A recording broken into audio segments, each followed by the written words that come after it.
في سنة 1912 طلعت قصة طرزان للكاتب إدجار برايس بوروس، وكلنا قريناها واحنا صغيرين، واتعملت أفلام كتير استمتعنا بيها، وكان في ناس مقتنعين إنها قصة حقيقية. في الحقيقة هي قصة قريبة للحقيقة، بس مش بنفس التفاصيل، لأن الواقع مختلف تماما عن القصة.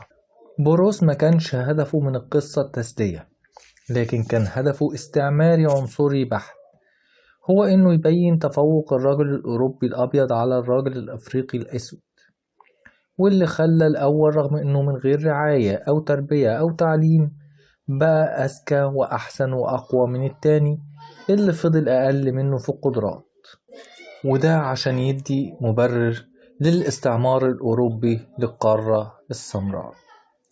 لكن زي ما قلنا الوقائع الحقيقية بتبين إن ده مجرد ادعاء ملوش أي أصل من الصحة، وهنتكلم عن أمثلة للحالات دي. 1. أوكسانا مالايا أوكرانيا. أوكسانا لقوها عايشة مع الكلاب سنة 1991 وعمرها 8 سنين، وكانت عايشة مع الكلاب بقالها 6 سنين. أبوها وأمها كانوا مدمنين خمرة، وفي يوم راحت خارجة من البيت تدور على مكان دافي، وقعدت تزحف لحد مزرعة، واتلمت على مجموعة من الكلاب من نوع مونجريل. لما لقوها كانت بتتصرف زي الكلاب، بتجري على ايديها ورجليها، وبتطلع لسانها بره بقها، وبتنبح وهي كاشفة عن سنانها. العلاج المكثف كان بيحاول يعلم أوكسانا العادات الاجتماعية الأساسية والمهارات اللغوية، لكن لمدة سنين لحد ما وصلت لسن 30 سنة كان مستواها زي طفلة عندها 5 سنين. ولحد دلوقتي أوكسانا بتعيش في مصحة تحت رعاية مكثفة. 2. شاميدو الهند.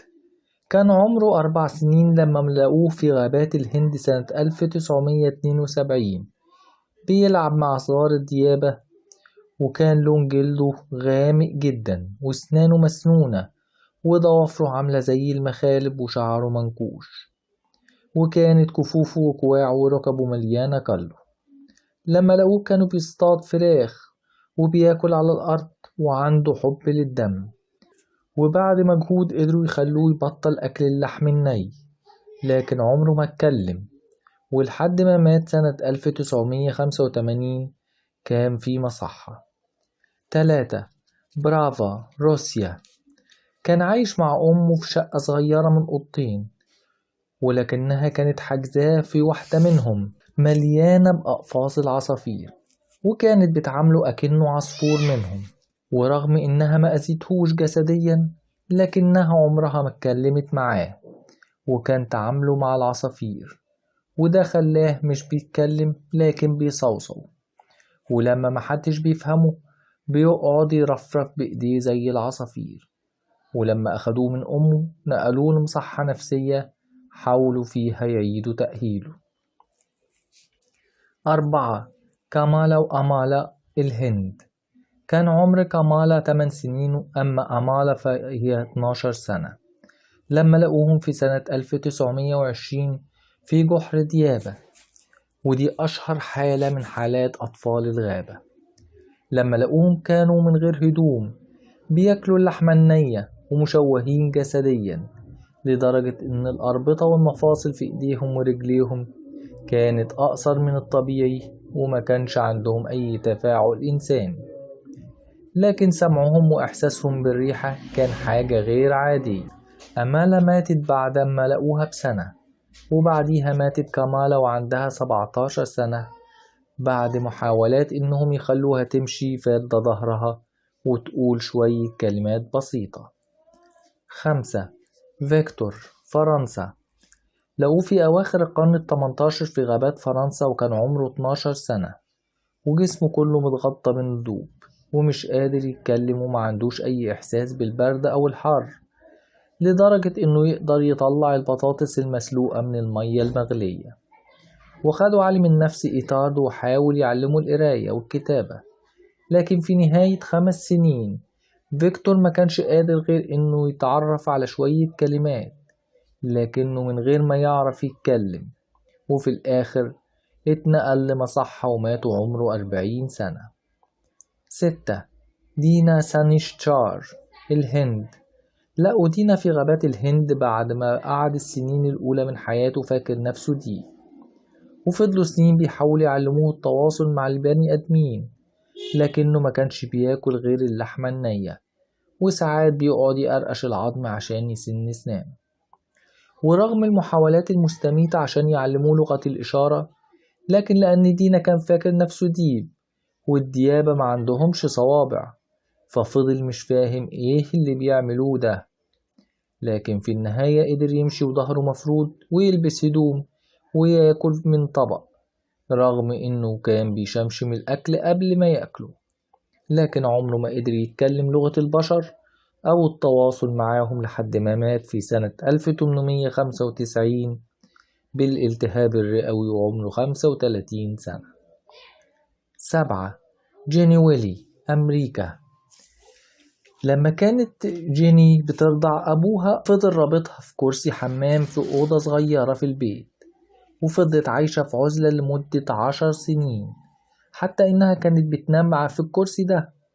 وفي سنة 1970 لما بقى عندها 13 سنة، أمها قررت تتحرك وراحت لنجدة الطفل اللي لقوها بتعمل حمام على نفسها، ولما بتتحرك بتنط بطريقة غريبة زي الأرانب، وطبعا ما كانتش تقدر تتكلم أو تطلع أي صوت.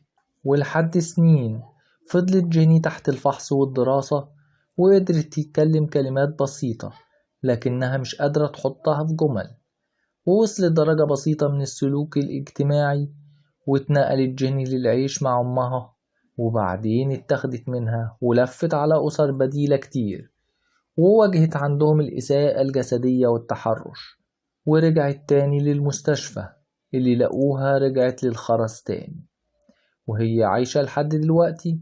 لكن الست اللي عندها 64 سنة هي مجرد خيال لإنسان. 8. لوبو، المكسيك. في سنة 1845 ناس شافوا بنت بتجري على ايديها ورجليها مع مجموعة من الديابة بيهاجموا قطيع من الغنم، وبعد سنة اتشافت تاني وهي بتاكل معزة مع الديابة واتقبض عليها لكنها هربت. وفي 1852 اتشافت بتلعب مع ديبين صغار لكنها هربت ناحية الغابة ومتشافتش تاني من ساعتها. 9. سوجيت كومار، فيجي. في صغره أبوه حبسه في عشة فراخ، وبعد ما أمه انتحرت وأبوه اتقتل فانتقل عند جده اللي فضل يحبسه في عشة الفراخ. وفي سن 8 سنين اتلاقى في وسط الطريق بيعمل حركات زي الفراخ بالضبط، وبيعمل أصوات بلسانه، وكانت صوابعه متنية لفوق. اتاخد لبيت رعاية لكنه كان عنيف لدرجة انه فضل مربوط في السرير لمدة 20 سنة. 10. رخوم بنجين، كولومبيا. رخوم كانت شابة سنة 2007 لما اتقبض عليها وهي بتسرق أكل من قرية، وشرطي من القرية قال إن البنت اللي كانت ساعتها عمرها 27 سنة هي بنته اللي في 1988 وعمرها 8 سنين تاهت هي وأختها اللي عمرها 6 سنين في الغابة، واتعرف عليها من علامة في ظهرها. لما اتقبض عليها رخوم كانت عريانة ومتبهدلة ومليانة ندوب ومش بتقدر تتكلم، لدرجة إنها لما تعوز تاكل أو تشرب كانت بتشاور لبقها وبتمشي على رجليها وإيديها. ولقت رخوم صعوبة في إنها ترجع للمدنية، وفي فبراير 2008 اختفت لمدة أيام وبعدين رجعت. وفي يوليو 2008 كانت بتقدر تاكل وتستحمى وتلبس نفسها لكن ما كانتش بتتكلم.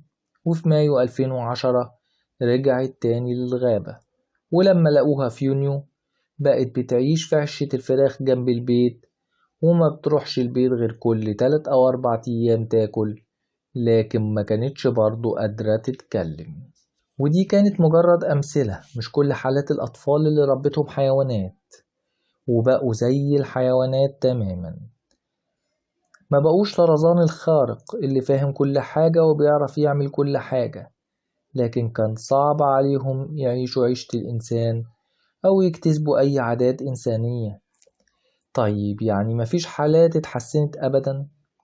الحالات اللي كان عندها تحسن إما قضت مدة صغيرة وسط الحيوانات، أو إنها عاشت مع الحيوانات وهي كبيرة فكان عندها لسه بقايا للسلوك الإنساني، وهنعرض أمثلة ليهم. 1.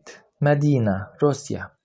مدينة كانت عايشة مع الكلاب من وقت ولادتها ولحد ما بقى عندها 3 سنين، بتاكل معاهم وتلعب معاهم وتنام وسطهم. ولما لقوها سنة 2013 كانت عريانة وبتمشي على ايديها ورجليها وبتنبح زي الكلاب. أبو مدينة سابها أول ما اتولدت، أما أمها فأدمنت الخمرة وبقت أكنها في عالم تاني. كانت بتقعد تسكر وسايبة بنتها خالص، وممكن تقعد على السفرة تاكل وسايبة بنتها بتقرقش عظم على الأرض مع الكلاب. ولأن الأولاد التانيين ما كانوش بيلعبوا معاها لأنها مش بتتكلم، فالكلاب بقت أصحابها الوحيدة. ولأن الفترة اللي عاشتها مدينة وسط الكلاب كانت قصيرة، فالدكاترة بيقولوا إنها عندها فرصة كويسة إنها تعيش حياة طبيعية وتتكلم لو كانت مع أطفال في نفس عمرها. 2. مارينا تشابمان، كولومبيا. مارينا اتخطفت سنة 1954 وعمرها 5 سنين من قرية معزولة في أمريكا الجنوبية، وبعدين اللي خطفوها سابوها في الغابة، وهناك عاشت مع أسرة من قرود الكابوتشن لمدة 5 سنين لحد ما الصيادين لقوها، وكانت بتنام في الحفر وعلى جذوع الشجر وبتمشي على ايديها ورجليها زي القرود. وكانت مارينا فقدت كل اللغة اللي كانت عارفاها قبل كده، لكن لأنها كانت كبيرة وقت العيشة مع القرود قدرت ترجع مع الوقت للكلام والحياة الإنسانية. 3. ماري أنجيليك، فرنسا، الشهيرة بميمي البيضة. في القرن ال18 ميمي ولمدة 10 سنين كانت عايشة في الغابة بتاكل الطيور والضفادع والسمك والأوراق والجذور، وهي مسلحة بعصاية كانت بتحارب الحيوانات وخصوصا الديابة. واتقبض عليها وعندها 19 سنة، متوسخة وشعرها منكوش وضوافرها عاملة زي المخالب، وما كانتش بتتكلم لكن بتصدر أصوات مش مفهومة. لكن لأن ميمي كانت في سن 9 سنين لما عاشت في الغابة، فإنها قدرت تستعيد حياتها من رحلتها الطويلة في الغابات. 4. جون سيبونايا، أوغندا. في 1988 هرب جون وعمره 3 سنين للغابة بعد ما شاف أبوه بيقتل أمه، وعاش هناك مع القرود. وفي 1991 وعمره 6 سنين اتقبض عليه واتحط في ملجأ، والفترة القصيرة اللي قضاها في الغابة خليته يقدر يرجع يتكلم ويتصرف زي البني آدمين.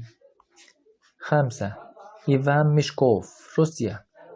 كانت أسرته بتعامله وحش لدرجة خليته يهرب وعمره 4 سنين، وعاش في الشوارع بيشحت واتصاحب على الكلاب برية وقاسم الأكل اللي كان بيشحته مع الكلاب، وده خلاهم يثقوا فيه ويعملوه القائد بتاعهم. وعاش معاهم 2 سنين بالطريقة دي، لكن في الآخر اتقبض عليه واتحط في دار رعاية. إيفان استفاد من اللغة اللي كانت موجودة عنده قبل كده وفضلت صاحية لأنه كان بيستخدمها في الشحاتة، وبرضه لأنه فضل في الغابة لمدة قصيرة فده خلاه يقدر يرجع للحياة الإنسانية.